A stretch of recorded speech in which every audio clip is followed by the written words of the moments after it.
So welcome back to the third lecture of language of chemistry. आज की इस video में हम देखने वाले हैं केमिकल फॉर्मूला किसको बोलते हैं और केमिकल फॉर्मूला को लिखते कैसे हैं and simultaneously naming of acid and base के बारे में पढ़ेंगे। तो सबसे पहले स्टार्ट करते हैं केमिकल फॉर्मूला किसको बोलते हैं। केमिकल फॉर्मूला का अगर डेफिनेशन देखा जाए तो क्या है, symbolic representation of molecules of a compound. तो एक मॉलिक्यूल्स ऑफ कंपाउंड का एक सिंबॉलिक रिप्रेजेंटेशन होता है, एक सिंबल में हम उसको रिप्रेजेंट करते हैं, वो केमिकल फॉर्मूला होता है। एग्जांपल के तौर पे अगर देखोगे तो देखिए NaCl सोडियम क्लोराइड, इसको हम एक सिंबल के रिप्रेजेंट कर रहे हैं, सिंबॉलिक फॉर्म में रिप्रेजेंट कर रहे हैं MgO magnesium oxide, aluminium oxide, water, aluminium chloride and magnesium chloride. इस तरह से बहुत सारा कंपाउंड्स हो सकता है। तो ये जो सिंबॉलिक रिप्रेजेंटेशन ऑफ कंपाउंड्स है, इसी को हम लोग केमिकल फॉर्मूला बोलते हैं। तो अब केमिकल फॉर्मूला लिखने से हमें क्या क्या बेनिफिट मिलता है। दूसरा देखिए बेनिफिट क्या होता है, it denotes the number of atom of each of the element present in it.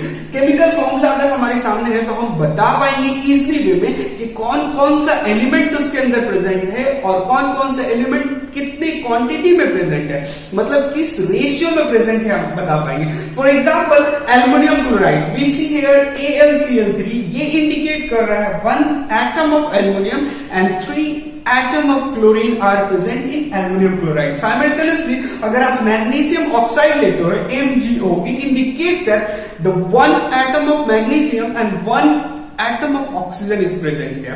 तो केमिकल फॉर्मूला से हमको ये भी पता चल जा रहा है कि किस एलिमेंट का कितना एटम प्रेजेंट है। तो इसके बाद क्या एक बेनिफिट हो जाता है केमिकल फॉर्मूला से, देखिए it also indicate the fix proportion by weight in which the atom combined. मतलब फॉर्मूला से हमको किस एटम का कितना वेट के रेशियो में जो कंबाइंड है वो भी पता चल जाता है। सपोज दैट अभी आपको एग्जांपल में ज्यादा क्लियर हो जाएगा। I am taking water H2O। अगर ऐसे नॉर्मली देखा जाए तो 2 atom of hydrogen and 1 oxygen of 1 atom, अगर नॉर्मली देखा जाए तो 2 atom of hydrogen and 1 atom of oxygen are present here. सबसे पहले सिंबॉलिक रिप्रेजेंटेशन हो गया, उससे हमको क्या हेल्प मिला फाइंड आउट कर पाए कि कितना एटम ऑफ ऑक्सीजन कितना एटम ऑफ हाइड्रोजन है। उसके बाद हम वेट का रेशियो भी पता कर पाएंगे कि हाइड्रोजन का कितना वेट है एंड ऑक्सीजन का कितना वेट कंबाइन कर रहा है। तो सिंपली देखा जाए अगर हाइड्रोजन इज टू ऑक्सीजन का रेशियो बाय वेट निकाले तो क्या पता चलेगा, बाय वेट अगर हम निकालते हैं तो we know atomic weight of hydrogen is 1, यहाँ पे 2 है, दैट मींस 2 एटॉमिक वेट हो गया, मतलब 2 AU हो गया। ऑक्सीजन का एटॉमिक नंबर आपको पता है 8 होता है, एटॉमिक वेट क्या होता है 16 होता है। Atomic number and atomic weight को डिटेल में बताए हुए आप जाएंगे हमारे प्ले लिस्ट में, आपको डिटेल में पता चल जाएगा what is atomic number, what is atomic weight. तो अब देखिए यहाँ पे देखिए 2 atom of hydrogen and 1 atom of oxygen, so weight will be 2:16। अब इसका रेशियो काटोगे तो 1:8। तो हमको 3 डिफरेंट इंफॉर्मेशन केमिकल फॉर्मूला से मिल रहा है। फर्स्ट वन, उसका केमिकल रिप्रेजेंटेशन हो जा रहा है, हमें देख के पता चल जा रहा है केमिकल, और उसका फुल नाम नहीं लिखना पड़ रहा है। दूसरा क्या है कि उसको देख के हमें ये इंफॉर्मेशन मिल जा रहा है कि किस चीज का, किस एलिमेंट का कितना एटम उसके अंदर पे है। और थर्डली उसके एलिमेंट्स का जो एटम्स है उसका वेट का रेशियो भी हम इजिली वे में फाइंड आउट कर पाएंगे।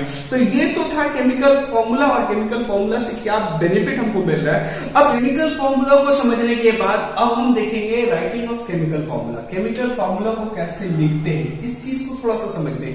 तो इसके लिए सबसे पहला कुछ रूल्स है उसको देखिएगा। द पॉजिटिव और नेगेटिव रेडिकल्स होगा are written side by side with their charges. What we do? The positive and negative radicals should be written side by side. पहले पॉजिटिव रेडिकल होगा, उसके बाद नेगेटिव रेडिकल होगा विथ देयर चार्जेस। उसका ऊपर उसका charges होगा, या आप बोल सकते हो उसका वैलेंसी। मेटल रहेगा तो पॉजिटिव आता है क्योंकि ये लॉस ऑफ इलेक्ट्रॉन करता है, नॉन मेटल रहेगा तो माइनस आएगा क्योंकि ये एक्सेप्ट ऑफ इलेक्ट्रॉन करता है। आप उसके वैलेंसी के साथ आप उसके ऊपर लिख दीजिएगा, पहला काम खत्म हो गया। उसके बाद जो करना है, क्या करना है, the charges are then interchange and written as the subscript.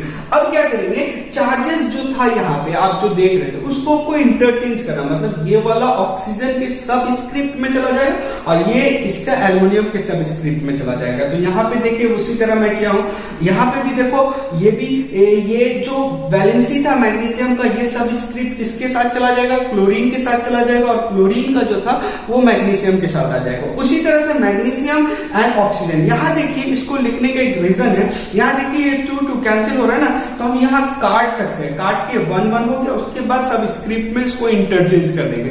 तो ये पहला फंडा, दूसरा फंडा जो था आपके सामने जो ये क्लियर हो गया। अब क्या करना है, the final formula is written without the sign of the charge. अब हमको ये जो चार्ज था इसको, चार्ज से कोई मैटर नहीं है, हम विदाउट द चार्ज जो बाकी रहा उसको लिख देने का है। और एक चीज है, one need not to be written, one जो होता है ना, जैसे यहाँ पे देखिए 1 है, तो अब हम यहाँ पे 1 नहीं लिखेंगे, Mg1Cl2 ऐसा नहीं लिखना, 1 को लिखने की जरूरत नहीं होती है। तो ये एक ओवरऑल आप देखो यहाँ पे आपका एल्यूमिनियम ये 3 था, ये 2 था, तो ये इसके साथ चला गया और ये 2 इसके साथ आ गया है। इस तरह से यहाँ पे भी देखिए मैग्नीशियम का वैलेंसी 2 था, क्लोरीन का वैलेंसी 1 था, तो ये इंटरचेंज हो गया, क्लोरीन के साथ चला गया और ये इसके साथ आ गया। यहाँ पे कैंसिल हो गया, दोनों 1 1 है, हम 1 1 नहीं लिखते और नेगेटिव एंड पॉजिटिव भी नहीं लिखते। तो ये एक ओवरऑल वे है जिससे आप मैग्नीशियम कोई भी केमिकल कंपाउंड का क्या लिख सकते हैं, फॉर्मूला लिखते हैं। तो आई होप सो ये केमिकल फॉर्मूला जो लिखने का प्रोसेस है आपका क्लियर हो गया। इस तरह से हम बहुत सारे केमिकल फॉर्मूला को लिखते हैं। सबसे पहला क्या करना होता है हमें कि उस रेडिकल का जो वैलेंसी है उसको लिखते हैं, पहले पॉजिटिव रेडिकल लिखेंगे, उसके बाद नेगेटिव रेडिकल लिखेंगे। अगर वो कट रहा है तो उसको काटना है, नहीं कट रहा है तो चार्जेस को इंटरचेंज करना है और इंटरचेंज करने के बाद वो जो साइन है उसको खत्म करने के बाद उसको लिख देना है। सिर्फ एक चीज याद रखना है, यहाँ पे 1 को हमको नहीं लिखना है, बाकी जैसा हो गया आपका कंपाउंड का नेमिंग, वो जो केमिकल फॉर्मूला है वो बन के रेडी हो जाएगा। आई होप सो ये चीज क्लियर हो रहा है, आपको समझ में आ रहा है। अब केमिकल फॉर्मूला को लिखने का प्रोसेस जानने के बाद अब हम देखेंगे estimation of valency from A given chemical formula. कोई भी एक गिवन केमिकल फॉर्मूला आपके पास है, उसमें से कोई एक का वैलेंसी दिया हुआ है, दूसरे एलिमेंट का वैलेंसी को फाइंड आउट करना है। तो उसके लिए एक वे है, एक प्रोसेस, उसको देखते हैं। सबसे पहले राइट द केमिकल फॉर्मूला। वैसे मैं एग्जांपल लिया हूं MnO, manganese oxide, aluminium chloride and calcium oxide, जिसमें आपको मैग्नीज का, एल्युमिनियम का एंड कैल्शियम का वैलेंसी को फाइंड आउट करना है, जिसको मैं डॉट से यहाँ पे स्टार से दिखला रहा हूं। ठीक है, तो सबसे पहले क्या करना है, आपको उस एलिमेंट को, उस केमिकल कंपाउंड को लिख देना है। लिख दिया, उसके बाद interchange the subscript and write them as a superscript. अब क्या करना है, इसका जो सबस्क्रिप्ट था, मतलब ये जो नीचे में आप लिख रहे थे वो सारा क्या होगा, इंटरचेंज होकर सबस्क्रिप्ट में, सुपरस्क्रिप्ट में चेंज हो जाएगा। तो सबस्क्रिप्ट जो था वो सुपरस्क्रिप्ट में चेंज हो जाएगा। ये तो 2 इधर चला गया, इसके पास क्या था 1 था, यहाँ पे 1 इधर चला गया उसके सुपरस्क्रिप्ट में। उसी तरह से देखिए एल्युमिनियम का सुपर सबस्क्रिप्ट में 1 है तो 1 चला गया, क्लोरीन का सबस्क्रिप्ट में 3 है तो वो सुपरस्क्रिप्ट में चला गया। इसी तरह से यहाँ पे कैल्शियम क्लोराइड का भी लिखिए। इसके बाद क्या है कि वैलेंसी ऑफ गिवन एलिमेंट। हाँ, आपको एक एलिमेंट का वैलेंसी गिवन दिया रहेगा या एक एलिमेंट जो नोन होगा हमारे पास, दूसरा का फाइंड आउट करना है। तो जो गिवन एलिमेंट है उसका वैलेंसी को आप लिखना है। पहले गिवन एलिमेंट क्या है, ऑक्सीजन, ऑक्सीजन का वैलेंसी वी नो 2 होता है, क्लोरीन का 1 होता है, यहाँ पे भी ये क्लोरीन ही है, क्लोरीन का वैलेंसी 1 हो रहा है। ठीक है, ये समझ में आ गया। अब क्या करना है, multiply both the superscript bye given valency. अब जो गिवन वैलेंसी है उससे मल्टीप्लाई कर देना है सुपरस्क्रिप्ट को। तो यहाँ पे 2 है, इसको 2 से मल्टीप्लाई कर दिया, 1 था, ये 1 से मल्टीप्लाई हो गया। यहाँ 3 है, इसका गिवन वैलेंसी 1 है तो 1 से मल्टीप्लाई हो। क्लोरीन गिवन वैलेंसी 1 है तो 1 से ही मल्टीप्लाई हो। इसी तरह से मल्टीप्लाई कर दे। नाउ आपके पास जो फॉर्मूला आएगा पूरा फाइनल जो आएगा MnO2 और ये 4, तो ये जो 4 हो गया वही इसका वैलेंसी हो गया। तो मैग्नीशियम, वैलेंसी ऑफ मैग्नीशियम क्या हो गया, 4 हो गया। उसी तरह से यहाँ पे क्लोरीन AnCl1, ये 3 और 1 हो जाएगा। तो एल्युमिनियम का वैलेंसी कितना हो गया, 3 हो गया। क्लोरीन का वैलेंसी ऑलरेडी वी नो 1। कैल्शियम का उसी तरह से हो जाएगा, देखो मल्टीप्लाई करने के बाद 2 एंड Cl1, तो Cl1 है तो कैल्शियम का वैलेंसी कितना निकला, 1 निकला। तो ये एक वे है जिस वे से हम लोग एक गिवन केमिकल फॉर्मूला से हम लोग कैसे वैलेंसी निकालते हैं ये भी सीख गए। Going for the name of acid and base. Acid का नाम और बेस का नाम कैसे लिखेंगे, तो सबसे पहले हम एसिड का देखते हैं कैसे लिखते हैं। एसिड क्या होता है? Acid are the substance which has hydrogen as the only positive ions in the solution. मतलब कोई भी एक ऐसा सब्सटेंस जिसका आप वाटर में डिसॉल्व या कोई सॉल्यूशन में डिसॉल्व करोगे तो प्रोड्यूस करेगा hydrogen as the only positive cation, तो वो एसिड होता है और वो ब्लू लिटमस पेपर को टर्न रेड कर देता है। ये सब तो हमको पता है पहले से। नाउ एसिड का नाम जो फंडा है उसको आपको याद रखना है। देयर नाम are derived from the negative radical present in the acid. वो एसिड में जो नेगेटिव रेडिकल प्रेजेंट होता है उससे हम उसका नाम को ड्राइव करते हैं। अगर HCl लिखे तो ये HCl में नेगेटिव रेडिकल कौन सा है? ये क्लोरीन है ना। तो ये एसिड का नाम जो है ना नेगेटिव रेडिकल जो उसमें होता है उससे हम लोग ड्राइव करते हैं। तो ये आपको एक चार्ट हम यहाँ पे लिखे हैं, इससे फुल क्लियर हो जाएगा आपका पूरा कंसेप्ट। सबसे पहले देखो कि एनायन, क्योंकि हम लोग नेगेटिव रेडिकल लेंगे तो एनायन नेगेटिव रेडिकल को बोलते हैं। तो अगर anion name ending with IDE, अगर कोई एनायन है जिसका नाम एंड हो रहा है IDE से, हम आपको बता चुके हैं IDE, ATE एंड ITE का पूरा कंसेप्ट। आप अगर नहीं देखते हो तो प्रीवियस वीडियो को जाके देखिए, आपको सब क्लियर हो जाएगा। Now if the anion name ending with IDE, जैसे क्लोरीन ले लेते हैं, क्लोराइड, मतलब ये एंड हो रहा है IDE से, आयोडाइड। देखिए anion name ending with IDE, sulphide, IDE से एंड हो रहा है। तो अगर कोई एनायन जिसका नेम एंडिंग विद IDE होता है तो उसका फंडा क्या होता है नेम लिखने का? You have to follow this concept. Hydro लिखेंगे, हाइड्रो कंपलसरी है, एंड स्टीम मतलब वो एनायन का स्टीम वर्ड क्या है उसको लिखेंगे, एंड IC एसिड लिख देंगे। क्लियर करते हैं एग्जांपल से। देखिए नाउ क्लोराइड है ना, तो आपको क्या बोला मैं? Hydro, you have to write, you write hydro, and chloride का स्टीम वर्ड क्या है? Chloro, chlorine. क्लोरो लेंगे और लास्ट में उसका हम क्या ऐड करेंगे? IC ऐड करेंगे और एसिड लिख देंगे। तो क्या नाम हो जाएगा? Hydro compulsory, steam word chloro and IC acid. So name will become hydrochloric acid, hydrochloric acid. If the name ended with IDE, what you have to do? You have to write first hydro, then steam word, then IC and acid. जैसे example और लेते हैं, iodide. Now here the name ended with IDE. So iodide ना, IDE, that means you have to write first hydro. I write hydro here, then iodic, iodine. So iodic and ended with you have to add IC and iodic acid. So the name is hydroiodic acid. ये formula क्या होगा? HI. इसके बाद देखते हैं sulphide. See here also name ended with IDE. So what we have to do? We have to follow this formula. We have to write hydro first, then sulfide ना, तो you have to write from sulfur is coming. So sulfuric. Now it becomes hydrosulfuric acid. So what will be the formula? H2S. So I hope so आपको ये समझ में आया कि if anion name ending with IDE, what you have to do? You just have to write hydro, then steam word, then IC acid. ये आपके example यहाँ पे क्लियर हो गया। अब देखते हैं anion name ending with ATE। अगर लास्ट में ATE से एंडेड होता है, जैसे हम लोग मोनोवेलेंट, बाइवेलेंट, ट्राइवेलेंट, टेट्रावेलेंट आपको रेडिकल पढ़े थे, उसमें आपको पूरा डिटेल में बताया है। अगर नेम ATE से एंडेड होता है, सी है ATE, तो आपको अब ATE एंड ITE के लिए कोई हाइड्रो ऐड नहीं करना होगा। If name ended with ATE, what you have to do? You just write the steam word, then IC acid. What you have to do? Steam word, then IC and then acid. मतलब यही follow होगा, steam word, IC, but ये hydro नहीं होगा। कब नहीं होगा? If the name of the radical, that means the negative radical, is ended with ATE. So अगर ATE से add negative radical खत्म हो रहा है, what you have to do? You just have to write the steam word and then IC acid. जैसे देखो sulphate, sulphate क्या होता है? एक होता है सल्फेट, एक होता है सल्फाइड। सल्फेट एंड सल्फाइड आपको इसका पूरा डिटेल बताए थे। लोअर नंबर ऑफ ITE के लिए लोअर नंबर ऑफ एसिड जाता है, ATE के लिए हायर नंबर ऑफ एसिड जाता है। देखिए यहाँ पे एग्जांपल दिया है, तो ये क्या हो जाएगा? सल्फेट हो जाएगा, ये क्या हो जाएगा?